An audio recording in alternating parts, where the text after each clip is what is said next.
여러분 안녕하십니까? 새롭게 하소서 김학중 목사입니다. 안녕하세요. 명세빈입니다. 네, 우리가 늘 고백하는 성경의 이야기 가운데 사람이 자기의 길을 계획할지라도 그 걸음을 인도하시는 이는 여호와 하나님이시다.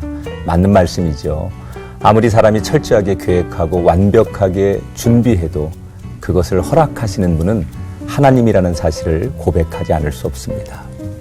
네, 오늘 새롭게 하소서에서 모신 분 역시 삶 속에서 누구보다도 절실하게 그런 경험을 하시고 또 인도자 되시는 하나님을 고백하는 분이신데요.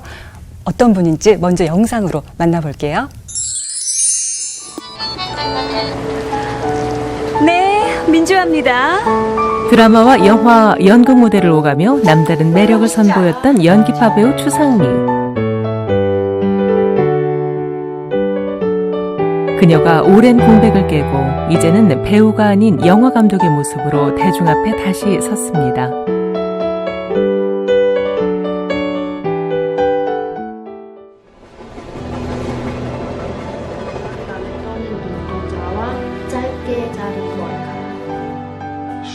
한국전쟁 당시 폴란드로 보내진 전쟁고아 1,500여 명의 이야기를 스크린에 담았는데요.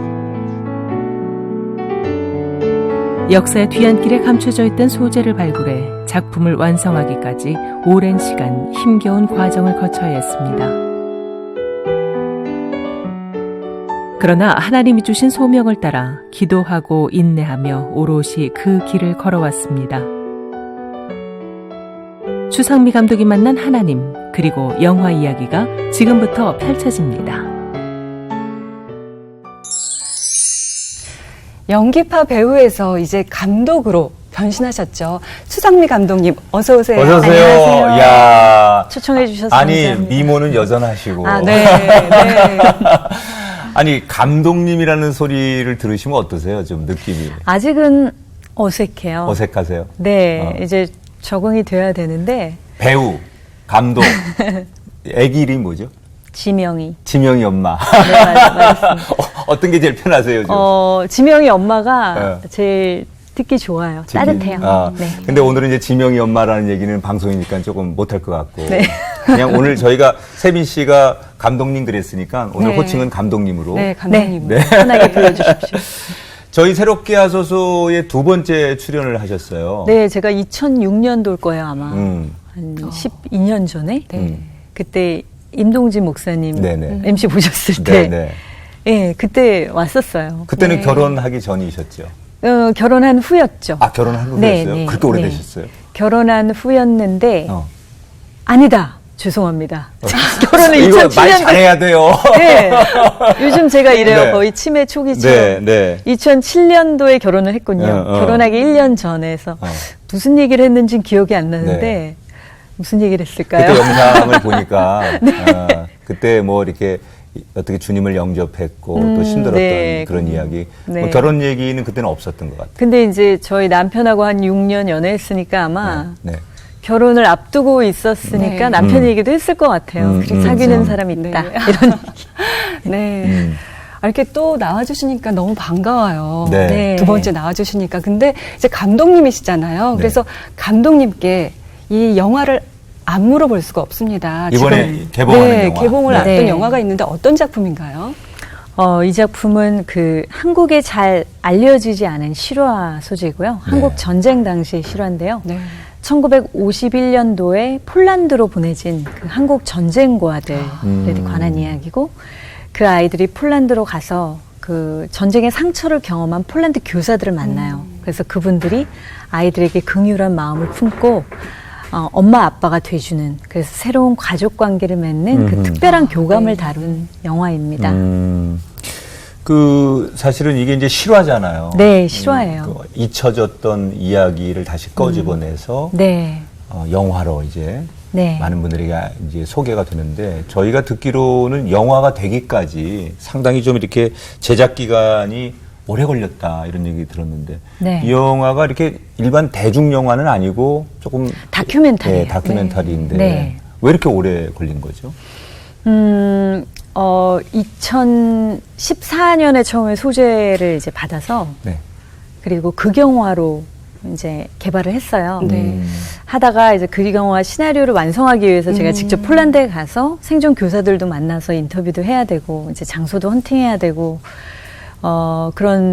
그래서 이제 접촉을 폴란드 쪽하고 하는데 이 교사분들의 연세가 진짜 막 90이 넘으시고 80이 넘으시고 이래서 극영화로 만들기 전에 사전 다큐멘터리를 먼저 만들어서 알려야겠다, 한국 사회에 그런 생각을 하게 됐어요. 그래서 제작 기간도 길어졌고 다큐멘터리다 보니까 이제 지원이 굉장히 적은 제작비로 이제 만들었어요, 영화를. 그러니까 돈이 없는 거죠, 한마디로. 그래서 제가 편집을 직접 하고. 네. 근데 제가 편집의 기술이 없으니까 이걸 거의 이렇게 책을 봐서 공부하다시피 처음부터 독수리타법으로 시작해서 편집을 걸었어요. 그 편집한 기간만 거의 1년 반이 걸렸어요. 네. 편집 기간만요. 네. 저도 이렇게 소재에 대해서 처음 지금 들었는데 얘기를 하다 보니까 굉장히 기대가 돼요. 근데 이 자리에서 살짝 예고 영상을 본 후에 좋아요. 이야기를 감사합니다. 나누도록 하겠습니다. 네. 네. 1951년 1,500명의 북한 고아들이 폴란드로 보내졌다.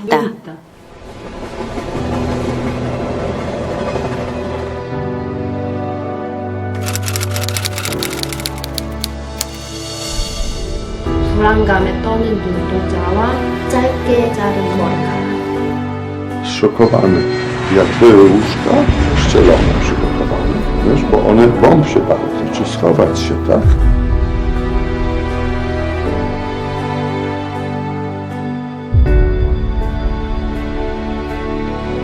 Dlatego staraliśmy się robić wszystko. Też w polskich strojach ludowych, w których ja brałem udział i moja siostra. Pan, pani dyrektor, nauczyciel, ja, papa. To wszystko, bo mama. Mama, jedziemy. Kładzie się na śnieg albo oblewa się zimną wodą, żeby być chory, żeby nie pojechać. 원성추, pamięta? Tak. 그들의 사랑이 어떤 것이었는지를 직접 듣고 그들의 눈물을 보면서 그냥 사랑이 진짜 있구나. 아이들과 여사들 사이도 이랬겠지. 그 감정을 온몸으로 느낄 수 있어요. Przekażcie tym dzieciom, że kochamy ich. dziękuję.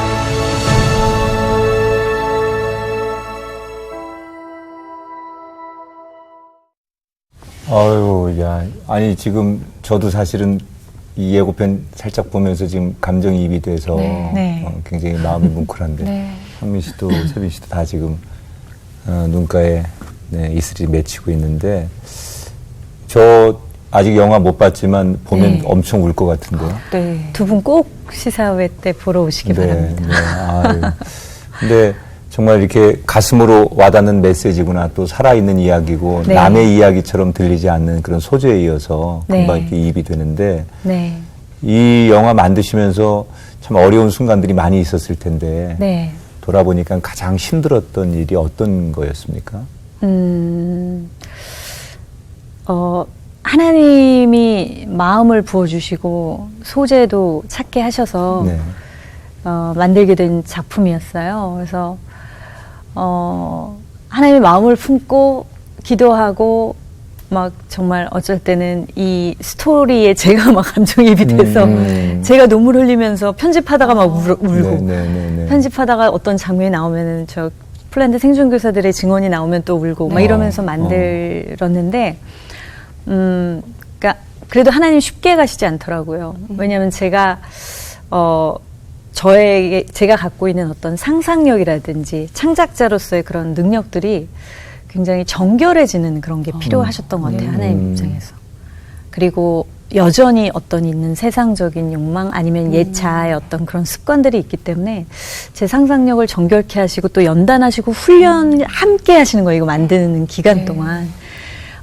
그래서 참 여러 가지로 힘들었어요. 뭐 정말 제가 백업을 해놨던 그 하드에 모든 자료를 담아놨는데 그 하드가 박살이 나서 2번이나 저런. 이 모든 자료를 다 잃어버릴 뻔한 정말 편집의 막판에 한 3개월 전에 완성하기 전에 생각하고 싶지도 3주 않은. 전에 생각하고 싶지도 않은 뭐 그런 기억도 있고요.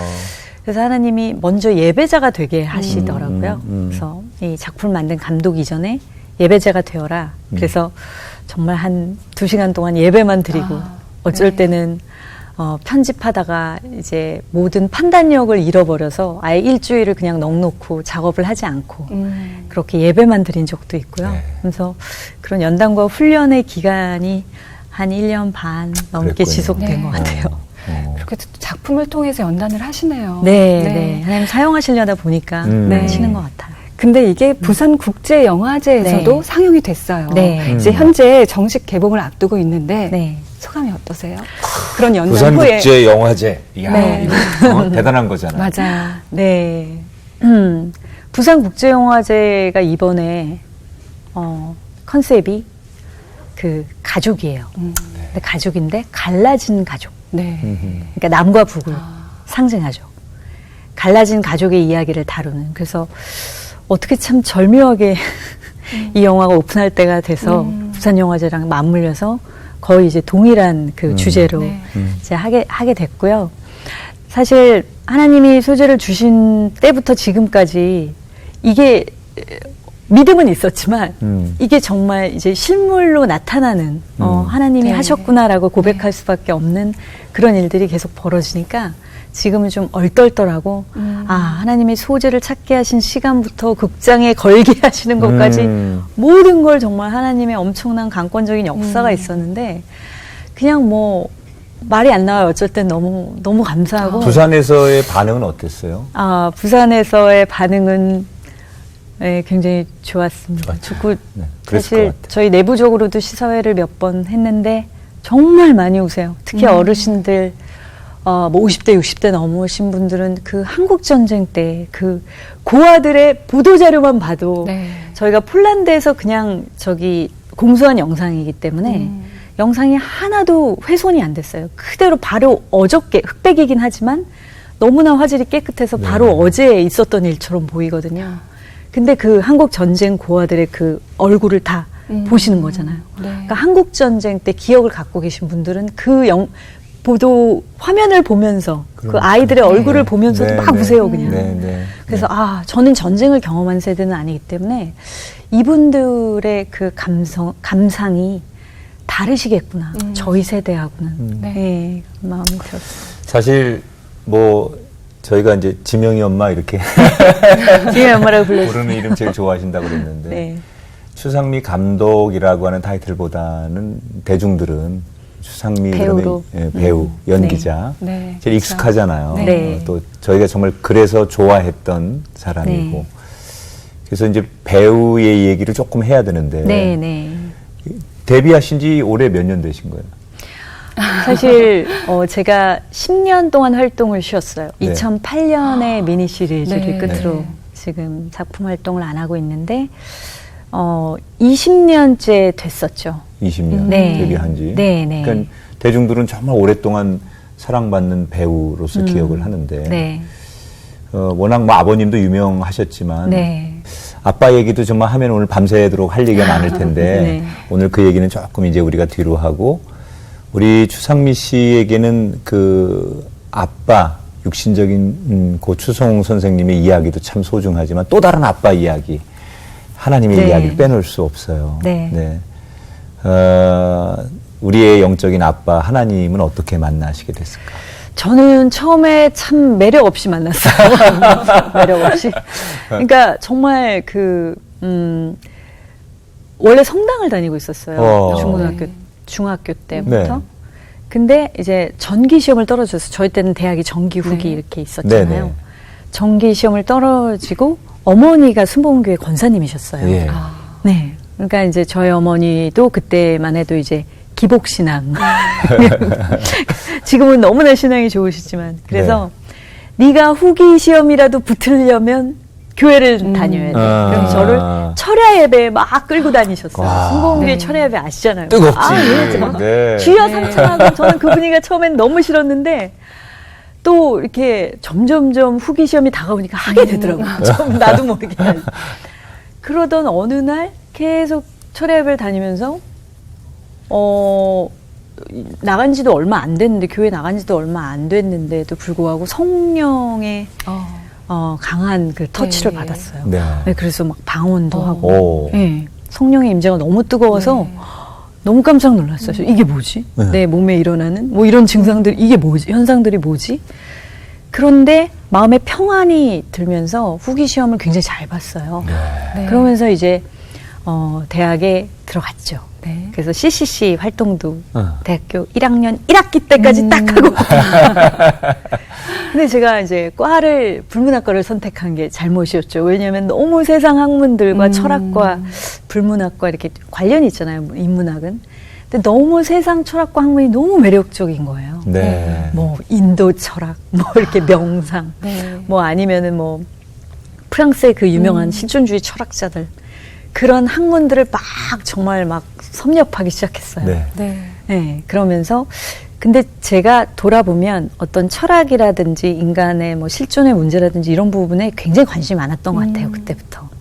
근데 성경 얘기는 너무 그냥 뭐 억지로 지어낸 얘기 같고 믿어지지 않고 하니까 세상 철학에 흠뻑 취했었어요. 그래서 대학 생활을 다 굉장히 그 마치 철학가처럼 네. 나는 왜 살고 어디서 살고 막 이런 것들을 네. 혼자 고민하면서 지냈어요. 그러니까 어떻게 보면 그럼 그때는 좀 교회로부터 좀 떨어져 아예 안 나왔죠. 있던, 예, 아예 그냥 예. 교회 생활도. 그래서 연예인 활동을 시작하면서 계속 그게 2003년까지 하나님을 잊고 지냈죠. 그랬군요. 네. 저는 이렇게 그러면 이제 그런 방황의 시간들이 쭉 있었는데. 네. 그러면 그런 우리가 흔히 이제 하나님 앞에 다시 돌아오는 네. 그런 타이밍이 있잖아요. 딱 2003년. 2003년. 무슨 일이 있었던 겁니다. 아, 사실 연예계 생활을 이제 하다 보면 세빈 씨도 아시겠지만 어려운 일들 많잖아요. 네. 근데 뭐 어려운 일도 이렇게 의지가 강했어요, 저는. 그래서 의지로 이겨내야 되고 뭐 이렇게 누구한테 약한 척을 하거나 약한 모습 보이는 걸 되게 싫어하는 그런 캐릭터였어요.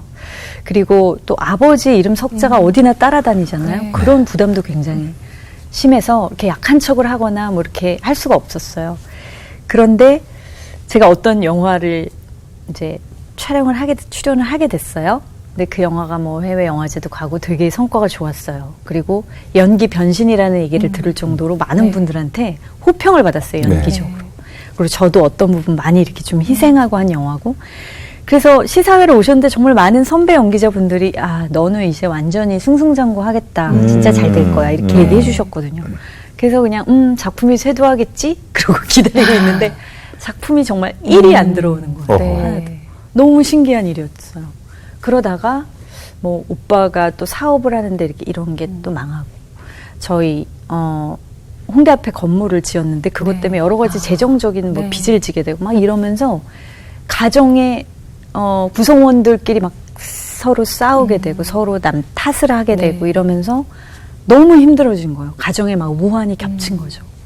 그래서 제가 이제 그때 벌어놓은 돈을 오빠 또 사업의 부분 보증처럼 이렇게 네. 쓴 부분 때문에 네. 오빠에게도 가고 또 소녀 가장이 된 거죠. 그렇지. 그런데 일은 안 들어오죠. 막 그러면서 어쨌든 이렇게 모아놓은 돈은 이제 이미 다 쓰고 굉장히 힘들어졌어요. 그러니까 그러면 이제 찾을 곳이 주님밖에 염치 없지만. 염치 없지만 뭐 주님 뭐 죄인인데 아시잖아요. 그러면서 그냥 네, 가게 됐고 그때 제가 친구를 따라서 온누리 교회를 나가게 돼요. 네. 그때부터 본격적으로 신앙생활을 하게 되는데 그러면서 그 고난을 통해서 막 하나님 앞에 이제 나아가고 그리고 우리 가족사의 어떤 상처들도 네. 이제 드러나게 되고 돌아보게 되고 그러면서 성경 공부 공동체를 시작해요. 네.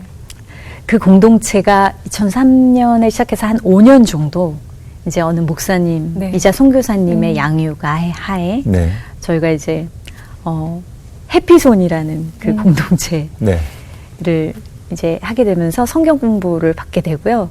근데 이분이 이제 조길순 목사님이나 여자 목사님이 네네. 양육해 주셨는데 굉장히 탁월한 게 네. 저희를 티칭을 해 주셨어요. 네. 그러니까 성경을 보는데 그 성경의 모든 인물들을 상처 입은 자의 관점으로 그러니까 이들이 다 정상이 아니고 뛰어난 네. 인물이 아니고 다 트라우마가 있고 연약한 사람들의 관점으로 심리학적인 관점으로 풀어내시는 거예요.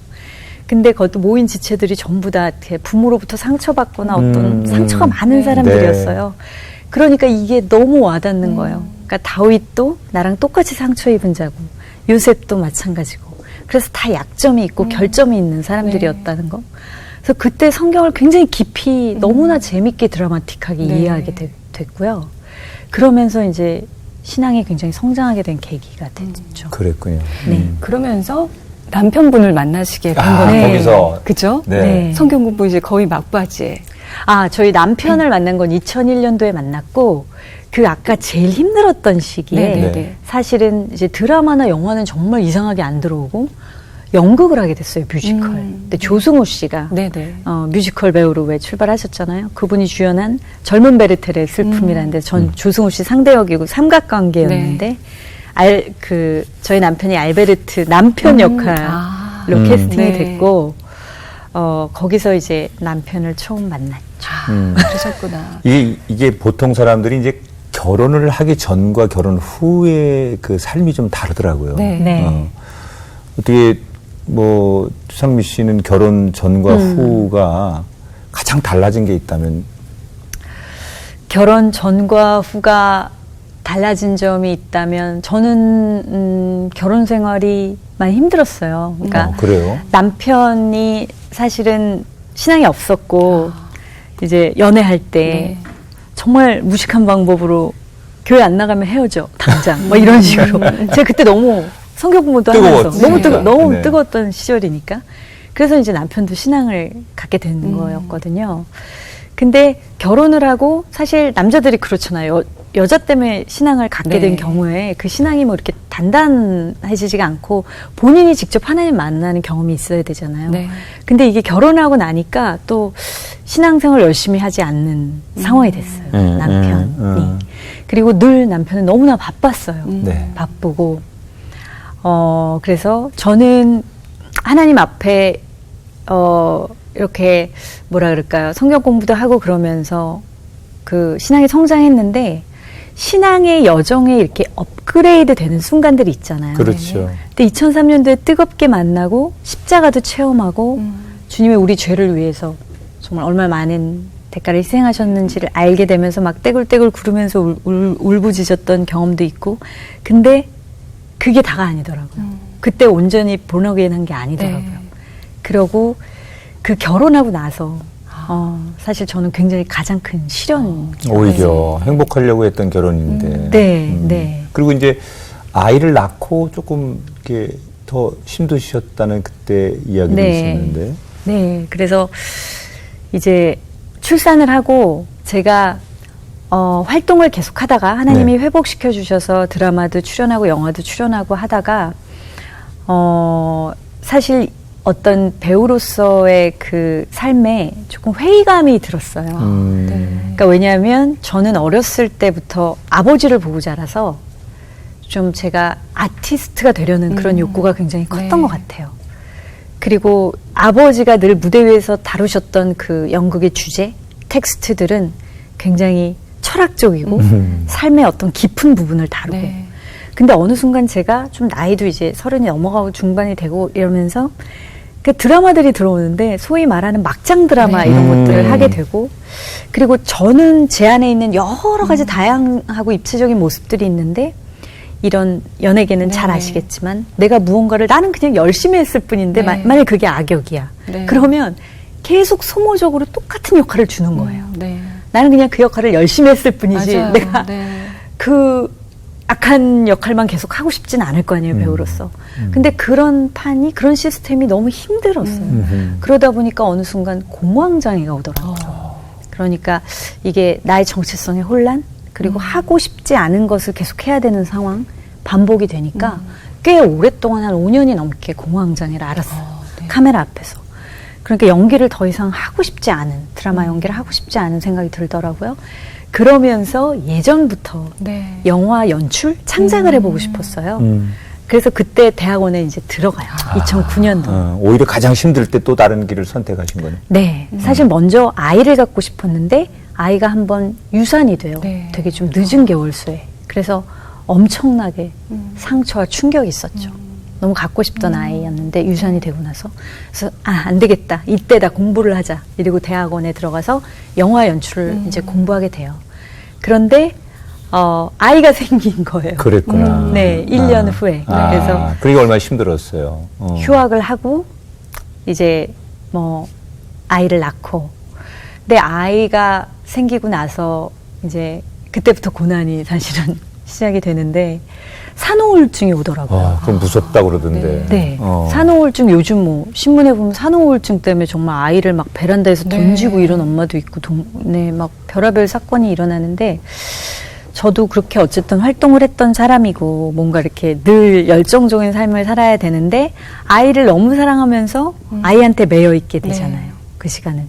그런데 또 그걸 도와줄 사람이 없었어요. 친정 어머니가 계시지만 친정 어머니도 연로하시고 이제 남편이 너무 바쁘고 그러니까 뭐 거의 밤 뭐 12시 넘어서 늘 뭐 새벽에 들어오고 막 이런 상황이 반복이 되니까 혼자 아이를 키워야 되고 근데 이제 그때 하나님이 이제 하신 일이 저의 어린 시절, 유년 시절에 부모님이 이제 관계가 좋지 않으셨어요. 그래서 근데 그런 부분 어떤 상처들, 그러니까 좀 불안정한 가정이었던 그런 경험이 있었어요. 그런 게 내 안에 이제 내재되어 있는 내재되어 거죠. 있는 상처, 네. 내재되어 있는 왜 우리 안에 어떤 상처가 있으면 계속 울고 있는 아이가 있다라는 그 심리학적인 분석이 있잖아요. 그 내면의 아이라고 하는 그 아이가 계속 외로워하고 울고 있고 근데 그게 그 시즌하고 딱 맞아서 막 외부로 드러나게 되는 거죠. 그래서 뭐 아이는 있고 너무 예쁘지만 우울증이 산후우울증이 와서 그게 깊은 우울증으로 그냥 예, 이렇게 되게 위험한 상황인데. 던지더라고요. 그래서 되게 위험했어요. 늘 자살 충동을 느끼고 정말 어떻게 죽을까라는 것을 막 실행에 옮길 플랜도 짤 정도로 굉장히 위험한 순간도 있었고요. 뭐 그런 걸 겪다가 그때 우울증이 불면증하고 보통 같이 오잖아요. 그래서 잠을 계속 못 잔 상태에서 정말 어떻게 하면 되게 깔끔하고 한 번에 딱 죽을 수 있을까 막 이런 것이 플랜을 막 되게 이성적인 정신으로 막 짜고 있는데 잠이 잠깐 들었어요. 너무 저도 모르게. 근데 그게 잠결인지 아니면 깨어 있었던 상태인지 지금 기억이 안 나요. 너무 신기한 게. 근데 그때 이렇게 열린 환상 같은 걸 보게 되는데 주님이 이렇게 저를 왜 어디서나 간증을 하면 요 대목에서 눈물이 이렇게 항상 나지요. 본인에게 너무 소중한. 저를 이렇게 안아서 십자가로 가시는 거예요.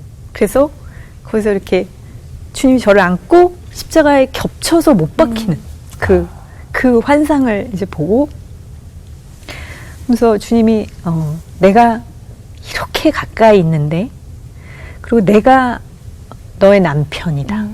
내가 너의 아빠고 너는 나의 신부고 막 그런 말씀을 해주시는 거예요. 너는 나만 바라봐라. 내가 너와 너무 친밀하게 가까이 있다. 이런 얘기를 해주시는데 그때 한 2시간 온 것 같아요. 막 통곡하면서 막 울었어요. 그리고 그때가 저는 다시 태어난 너무나 결정적인 우리 내가 그리스도와 함께 십자가에 못 박혔나니 그런즉 이제는 내가 산 것이 아니라 내 안에 예수 그리스도께서 사신 것이라는 게 저한테는 그냥 하나님이 그냥 주신 거예요. 그치? 하나님이 그냥 내버려둘 수가 없었던 거예요. 너 그런 아픔, 그런 정말 쓸데없는 생각들 그런 것들을 하나님은 내버려둘 수 없으니까 직접 찾아오셔서 그리고 제 아내가 어린 시절부터 뻥 뚫린 구멍이 굉장히 외로워. 아버지도 이제 너무 사랑하셨던 아버지가 14살 때 갑자기 돌아가시잖아요. 그러고 그래서 또 그때 막 저희 아이에 대한 애착도 있는데 산후우울증이 저는 그런 식으로 왔거든요. 아이가 매일 죽는 악몽을 꾸는 거예요. 그러니까 아버지 너무 사랑하는 대상을 어느 날 하루아침에 잃어버렸거든요. 제가. 그거에 대한 계속 반복을 하는 거죠. 그게 이제 아이에게 투영이 되는 아이에게 거죠. 투영이 되니까 막 그런 불안증 막 이런 것들을 이제 하나님이 십자가에서 다 가져가시는. 같이. 예. 그래서 그 이후에 뭐 한 근 6개월 동안을 정말 너무 행복하게 자유하고. 지금 생각해도 그때처럼 행복한 시간이 또 있을까? 신혼인 거예요. 그냥 허니문. 네. 예수님. 그래. 그래서 저는 가장 사실 깊은 영성이 신부의 영성이라고 하잖아요. 네. 물론 하나님과의 관계가 부모 자녀로 이렇게 하나님 주시는 경우도 있지만 저 같은 경우는 정말 신부와 신랑의 관계로. 그래서 제가 가장 갈망하던 관계였어요. 그 관계가. 그래서 그렇게 예수님을 만나니까 이제 이게 너무 좋아서 정말 눈에 보이는 남편보다 보이지 않는 네. 주님이 더 내 남편이고 더 네. 살아 계시는 네. 거죠. 더 현실처럼 느껴지고. 네. 그러니까 저희 남편이 되게 무서워하더라고요. 너무 네. 무섭죠. 갑자기 예, 늘 이렇게 막 울상을 짓고 있던 네. 아내가 어느 날 갑자기 막 너무 행복해하니까 네. 하여튼 그러면서 한 6개월을 말 안 한타만 정말 주님이 막 당장 오셨으면 좋겠는 그런 마음으로. 네. 네. 네, 그런 회복의 과정을 거쳐서 이제 감독님으로서 영화를 네. 만들게 그래. 되신 거잖아요. 네. 이제 하나님이 그 이후로도 계속 인도해 주심이 계속 있었을 것 같아요. 네. 네. 그 인도하심이 굉장히 특별했던 게, 네. 그 허니문 기간은 너무 좋았는데, 네. 이게, 나 계속 이렇게 사나? 네. 그리고 세상의 욕망, 어쨌든 감독이 되고 싶어서 영화 연출 공부도 하고 했는데, 세상에 나가서 어떤 직업을 갖는다는 것에 대한 모든 디자이어가 끊기는 거예요, 욕망이. 그래서 정말 주님과만 있고 싶고. 근데, 주님이 내 인생에 대한 플랜이 있을 텐데, 네. 저를 창조하신 목적도 있고, 근데 그거가 뭔지 궁금해지기 시작했어요, 그때부터는. 그래서 예수님 앞에 이제 기도하기 시작했죠. 진지하게 물어봤어요. 하나님, 제 인생에 주님의 계획이 무엇입니까? 그리고 저를 배우를 하다가 뭐 영화 공부도 시키셨고 뭐 이런 게 의미가 있습니까? 아니면 제 어떤 계획입니까? 뭐 이런 것도 물어보고.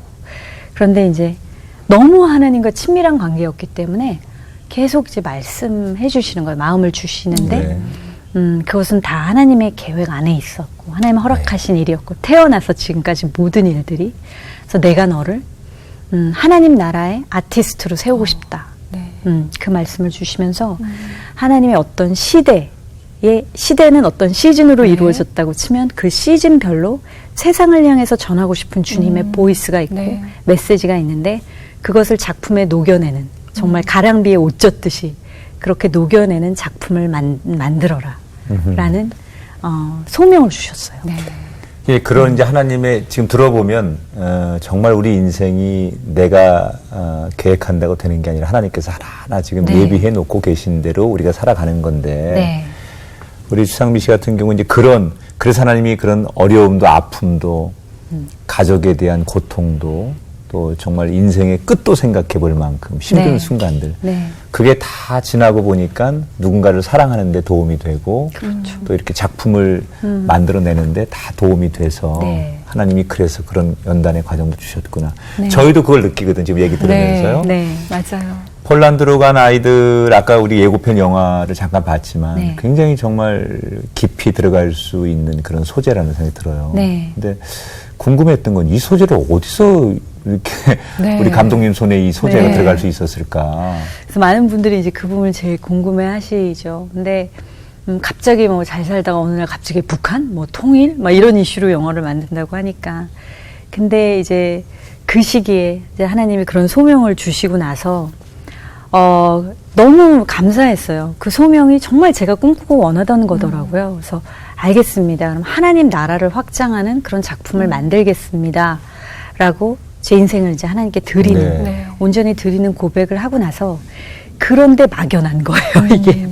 그러면, 제가 그때까지 이제 학교에서 단편을 2개 만들어서 네. 국제영화제 이제 경쟁도 진출하고 그래서 이제 장편 소재를 찾고 있는 그런 상황이었거든요. 그래서 하나님 그럼 저에게 소재를 주세요.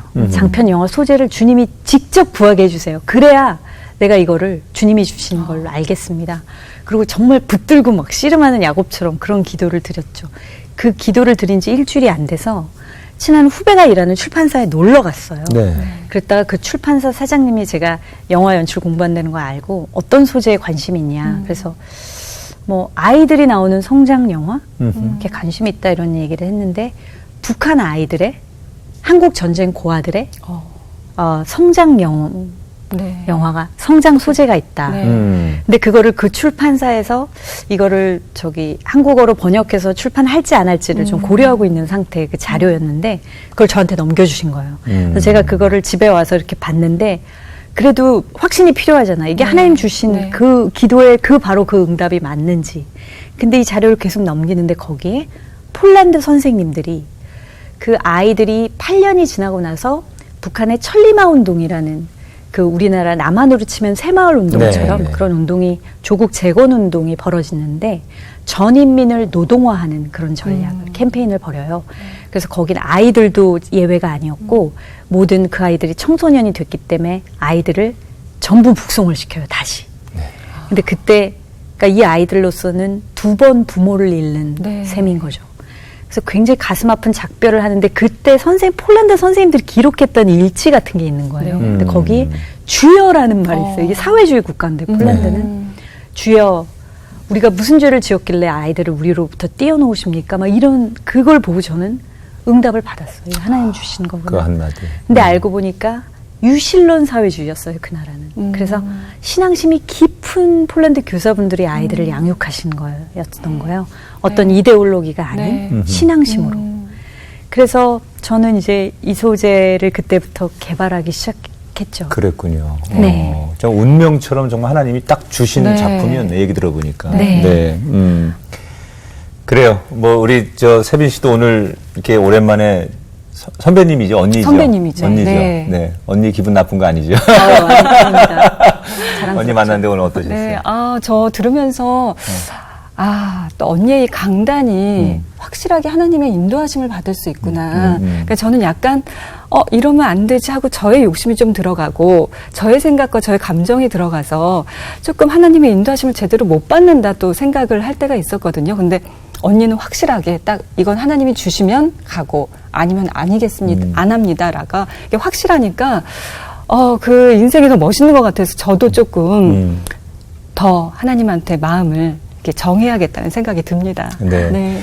보니까 정말 이렇게 어떻게 보면 세상적으로는 열정, 그거 좋게 표현하면 거룩한 욕심이 좀 많은 분인 것 같아요. 그래서 정말 해야 될 일도 많고 또 여러 가지 도전하지만 다 잘 해내실 것 같고 저희가 그런 또 응원과 격려를 하기 위해서 오늘 새롭게 하소서에서 이렇게 대화할 수 있는 시간을 가졌고 너무 좋았어요. 감사합니다. 마지막으로 우리 시청자분들에게 기도의 제목, 또 저의 이런 그 앞으로의 계획 이런 게 있습니다라고 나눠주시면 함께 응원하겠습니다. 네. 하나님이 이 작품을 주신 이유가 있었어요. 그리고 이 작품을 세상에 알리고자 하는 그 이유. 제가 상처를 통해서 어떤 소명을 발견했듯이 이 작품에서 다루어지고 있는 폴란드 선생님들이 본인들이 겪었던 전쟁의 상처가 있었어요. 그래서 제가 폴란드에 가서 선생님들 인터뷰했을 때 원장님이 살아계시는데 그 얘기를 하시더라고요. 90이 넘은 할아버지신데 우리가 기차역에 내린 그 까만 머리 까만 눈에 한국 고아들을 봤을 때 정말 머나먼 생전 처음 보는 동양 아이들이었는데 머나먼 타구의 아이들이 아니라 내 유년 시절의 일부 같았다. 그래서 저 아이들에게는 어떤 커리큘럼이 필요한 게 아니라 엄마 아빠가 필요하다는 걸 직감적으로 알았다. 그래서 엄마 아빠라고 부르게 했다라는 증언을 하시거든요. 그래서 그분들의 상처가 전쟁의 상처가 다른 민족의 아이들을 품게 된 이야기예요.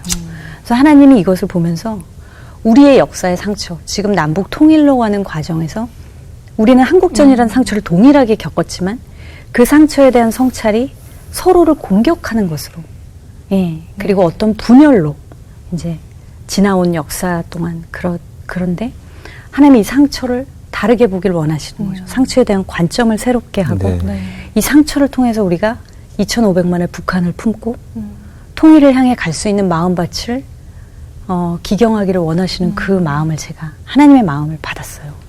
그래서 이것은 저의 간증이기도 하지만 하나님이 하시고자 하는 일이 너무 분명하다는 걸 저는 느꼈어요. 그래서 많은 분들이 그것을 가장 먼저 해야 되는 건 사실 크리스찬이잖아요. 네. 세상 사람보다 먼저 그 일을 해야 되는 게 우리 크리스찬들이기 때문에 많은 분들이 이 영화를 보시고 하나님 주신 그 마음을 받으셨으면, 전해졌으면, 그리고 주변에 많은 분들에게도 그 마음이 이렇게 임파테이션 됐으면 하는 소망이 있습니다. 그것을 그래요. 위해서 네. 기도해 주세요. 네. 그러겠습니다. 네, 지상미 감독님, 하나님의 마음을 담은 그 귀한 작품이 정말 많은 사람들의 감동을 주기를 저도 함께 기도하겠습니다. 네. 감사합니다.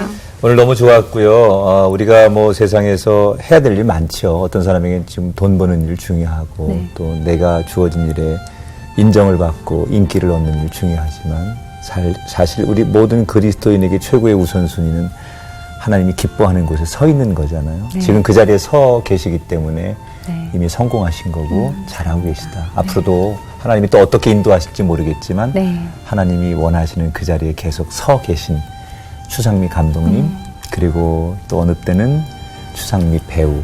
그리고 지명이 엄마. 지명이 엄마 이렇게 계속해서 만나지는 또 다른 아름다운 여정이 되시기를 저희가 기도하겠습니다. 감사합니다. 오늘 너무 좋았습니다. 고맙습니다. 네, 너무 감사합니다. 네.